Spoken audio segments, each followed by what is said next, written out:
सभी को हर हर महादेव। तो देखिए अष्टक वर्ग रेखा आप जब दशाओं से फलादेश करते हो, महादशा, अंतरदशा, प्रत्यंतर दशा, है ना, तो जिस समय जिस ग्रह की दशा चल रही है उस राशि में,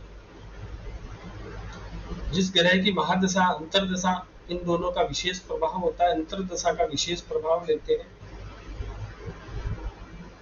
तो भिन्नाष्टक वर्ग में 4 से अधिक रेखाएं होती है, 5, 6, 7, 8 तक रेखाएं होती है, तो उस ग्रह की दशा बहुत अच्छी जाती है, तो सामान्य नियम है। और 4 या 4 से कम होगा, 4 होगा तो समझ जाएगी, 4 से कम होगा तो अच्छी नहीं जाएगी उसकी दशा, ग्रह किसी भी स्थिति में हो। ये अष्टक वर्ग का नियम है, पहले इसके बारे में चर्चा हो चुकी है आपसे। मान लीजिए ग्रह जिस राशि में बैठा है, मतलब उस राशि में 4 रेखाएं हो तो सम, शुभ और अशुभ समान है। सम का अर्थ क्या होता है? शुभ और अशुभ समान। और यदि मान लीजिए उसमें अष्टक वर्ग में आपके शून्य रेखाएं हो गई, शून्य हो गया तो दशा फल भी शून्य, सारे शुभ फल स्थगित, सारे शुभ फल स्थगित। और ये भी कह सकते हैं कि अशुभ फल भी प्राप्त हो सकते हैं।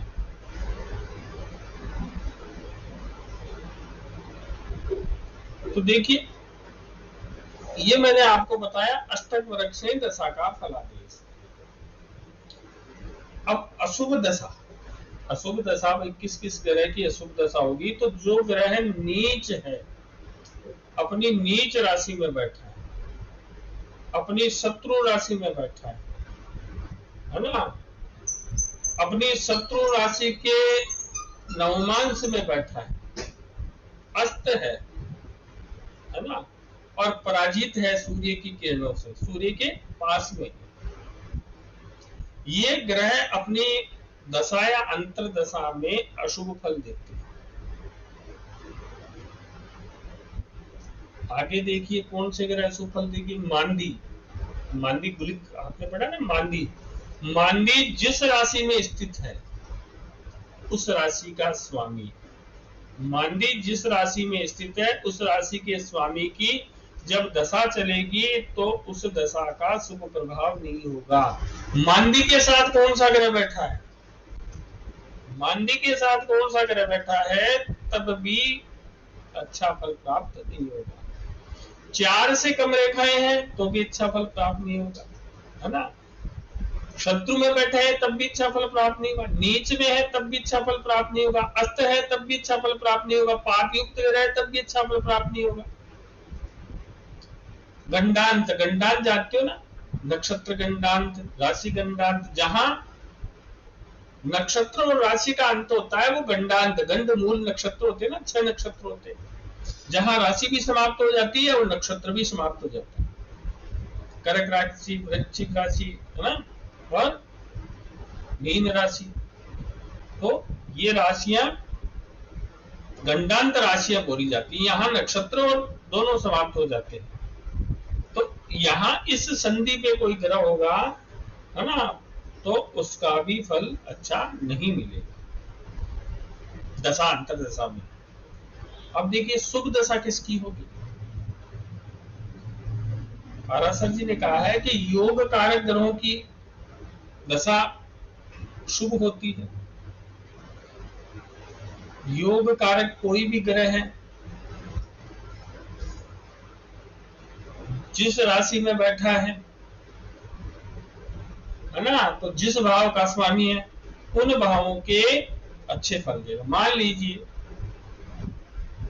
कर्क लगन है, कर्क लगन में देखिए मंगल देव पंचम और 10वें भाव के स्वामी होंगे कर्क लगन, है ना। मेष और वृश्चिक के स्वामी होंगे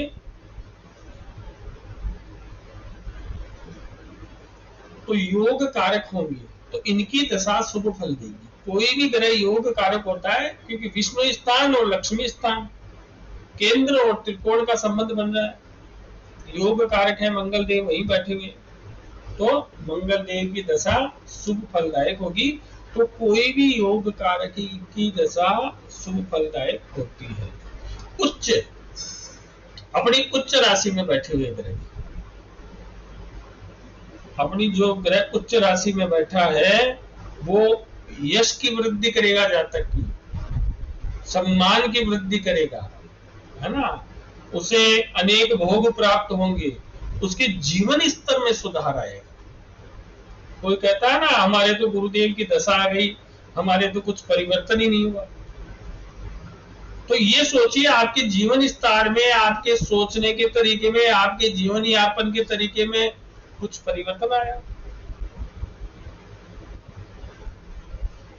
शुभ दशा है ना, शुक्रदेव और गुरुदेव की शुभ दशाएं होती हैं, इनपे ये नियम इतने लागू नहीं होते, तो जीवन स्तर में सुधार हो जाता है। राजा इंद्र के समान राजा हो जाता है। उच्च ग्रह की दशा चलती है तो इंद्र के समान उसे सुख भोग, है ना, मिलते हैं। ऐरावत हाथी मिलता है ना। तो अब कौन सा है ऐरावत हाथी? BMW। अब ऐरावत हाथी BMW हो गया और शत्रु निर्बल हो जाते हैं और उसे जन समर्थन मिलता है ना। अभी नैना जी को मिला ना जन समर्थन ग्रुप में, तो उस प्रकार से उसको जन समर्थन मिलता है। जिसके उच्च ग्रह की दशा चलती है, शत्रु निर्बल हो जाएंगे, लोग उसके साथ रहेंगे। जन, जैसे आप इस ग्रुप में जुड़े हुए हो, यहाँ 10 व्यक्ति जुड़े हुए हैं, 7 आपकी बोल रहे हैं, तो आपको जन समर्थन है। आपके शत्रु होंगे वो निर्बल हो जाएंगे या रहेंगे ही।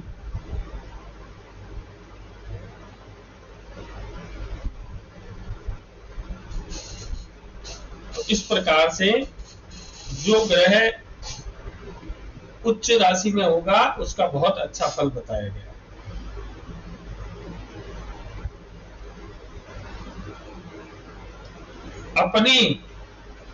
अपनी राशि में स्थित ग्रह, जो ग्रह अपनी राशि में स्थित होगा उसकी दशा में व्यक्ति को नवीन सुख प्राप्त होगा। आपने पढ़ा है यदि 6, 8, 12 के स्वामी 6, 8, 12 में बैठते हैं तो क्रमशः हर्ष, सरल और विमल नामक विपरीत राजयोग होता है। क्यों होता है? वो अपनी राशि में बैठे हुए, है ना। इनमें समानता है, जैसे अष्टम का स्वामी अष्टम में बैठ जाए, द्वादश का स्वामी द्वादश में बैठ जाए, वही फलादेश आप करोगे। तो कोई भी ग्रह अपनी राशि में बैठा हुआ तो वो व्यक्ति को उस भाव से संबंधित, जिस भाव से उसका संबंध बन रहा है ना, सुख की प्राप्ति होगी, पॉजिटिव प्रभाव होगा। जैसे चतुर्थ भाव की है तो व्यक्ति को जायदाद मिलेगी, मकान का सुख मिलेगा, है ना, नवीन स्थान पे जा सकता है ना, घूमने का सुख मिल सकता है, स्त्री का सुख मिल सकता है, संपत्ति का सुख मिल सकता है। संपत्ति शब्द आता है, संपत्ति मतलब चहुमुखी उन्नति, समाज में भी उसका सम्मान हो, पैसा भी हो, परिवार में भी सम्मान हो, शारीरिक स्वास्थ्य भी ठीक हो, तो संपत्ति कहते हैं। तो कहते हैं ना, संपत्ति विपत्ति सबके बोल रहे ही, तुलसीदास जी ने सुंदरकांड में लिखा है संपत्ति और विपत्ति।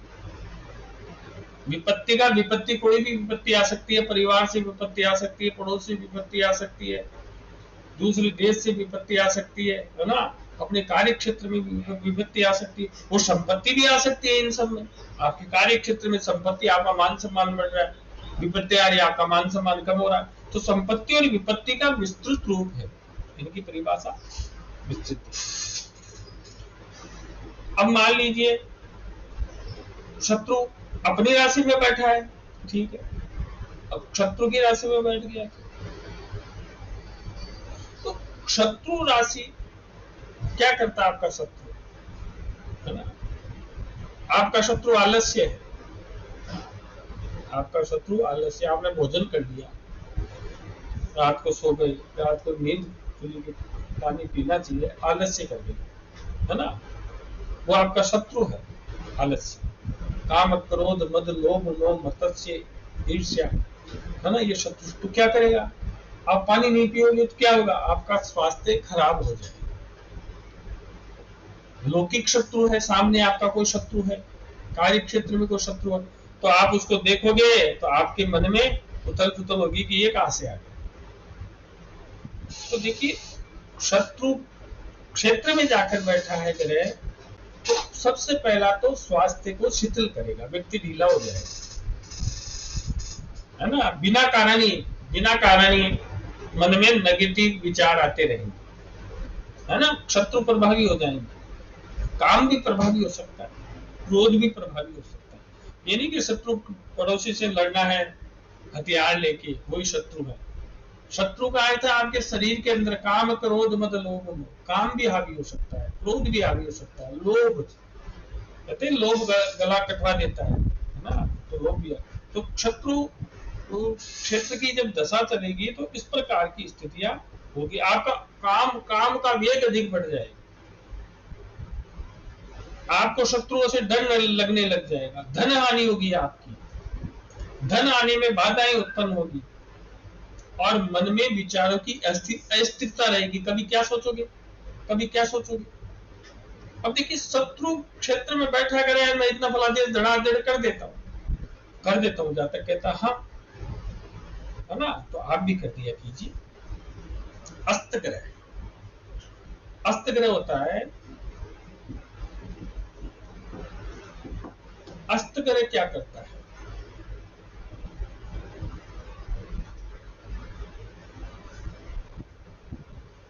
बलवान, मतलब आप क्या करोगे? आप टक्कर लोगे ताकतवर लोगों से। अरे आप तो अस्त हो, बीमार हो, है ना। तो ताकतवर लोगों से, बलवान लोगों से विरोध होता है, रोग की उत्पत्ति होती है अस्त ग्रह में। अस्त ग्रह में रोग की उत्पत्ति होती है,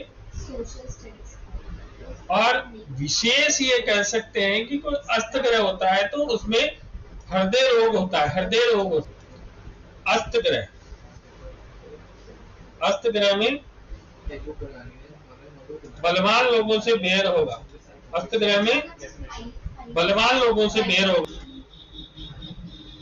अस्त ग्रह की दशा बलवान लोगों से विरोध, रोगों की उत्पत्ति, कई प्रकार के रोग, विशेष हृदय और पेट में रोग, शत्रु बैर, विपत्ति, मान हानि, धन आने में समस्या, और कोई राज पक्ष से विरोध, सरकार का विरोध भी सहन करना पड़ सकता है अस्त ग्रह में। क्योंकि सरकार का विरोध अस्त किससे होते हैं? सूर्य से। कोई भी ग्रह अस्त होता है तो सूर्य देव से, सूर्य देव सरकार के कारक है ना। तो सरकार से भी जातक को परेशानी हो सकती, क्योंकि अस्त कर दिया ना सूर्य देव ने। उसी प्रकार से जातक को सरकार से भी हो सकती है परेशानी।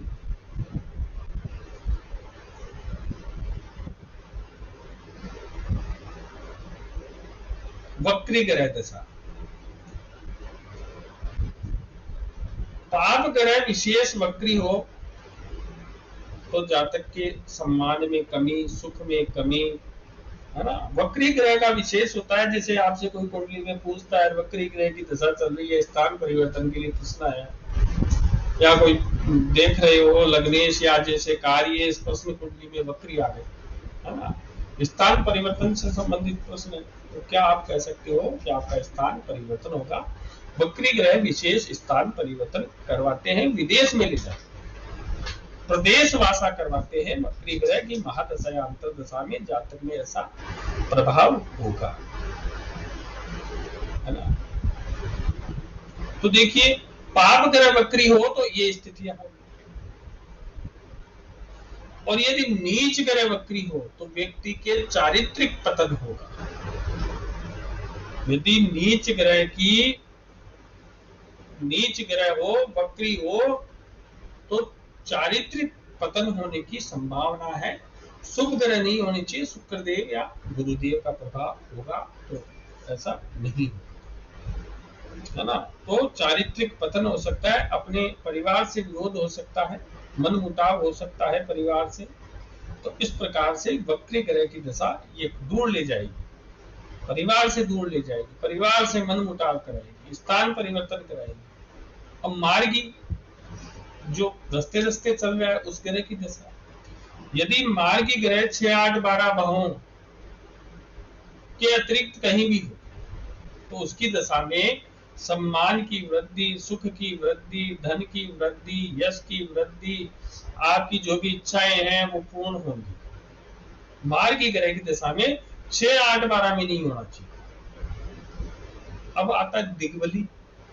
दिग्बली ग्रह होता है भाई, जो अगर दिग्बली बैठा है ना, दिग्बली होकर बैठा है तो उसकी दशा विशेष सफलता देती है ना। दिग्बल, दिग्बल दिशाओं में बल देती है। घर से बाहर निकलोगे तो बाहर ही आती दिशाएं, तो चारों दिशाओं में उसे प्रतिष्ठा प्राप्त होती है। अनेक मार्गों से धन मिलता है, अनेक मार्गों से धन मिलता है। तो दिग्बली ग्रह की दशा अनुकूल प्रभाव देती है। अब कोई ग्रह नवमांश में जाकर बली हो गया, उच्च का हो गया, अच्छी स्थिति में हो गया, वर्गोत्तम हो गया, अपने अधिमित्र के घर में जाकर बैठा है कोई ग्रह, तो ये सब तेज की वृद्धि करेगी, उसकी सुख की वृद्धि करेगी, वैभव की वृद्धि करेगी, धन लाभ होगा, है ना। जो भी पॉजिटिव इफेक्ट है वो आप सब बता सकते हो। अब आता है कोई ग्रह राहु के साथ बैठा हुआ, उसकी दशा चल रही है ना। राहु के साथ शुक्रदेव बैठे हुए और शुक्रदेव की दशा चल रही है।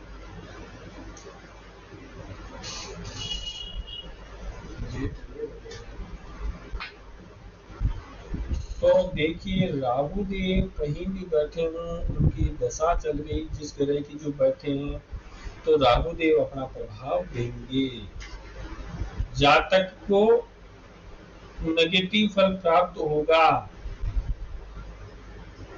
राहु देव साथ बैठे हुए हैं, क्योंकि देखिए ज्योतिष शास्त्र में प्रदेश गमन को बहुत दुख माना गया। तो राहु देव जिस ग्रह के साथ बैठे हैं तो उस ग्रह से या तो रिश्ते में अलग हो सकते हैं, शुक्र के साथ बैठे तो पत्नी से दूर जा सकते हैं, विदेश जा सकते हैं, विदेश में धन खर्च हो सकता है। तो इस प्रकार से जो राहु देव के साथ ग्रह हो तो वो जातक को घर से दूर ले जाएगा, वक्री ग्रह की दशा भी घर से दूर ले जाएगी। राहु देव का प्रभाव ये होगा, क्योंकि सप्तम में राहु का मैंने आपको भी फलादेश बताया, दूर।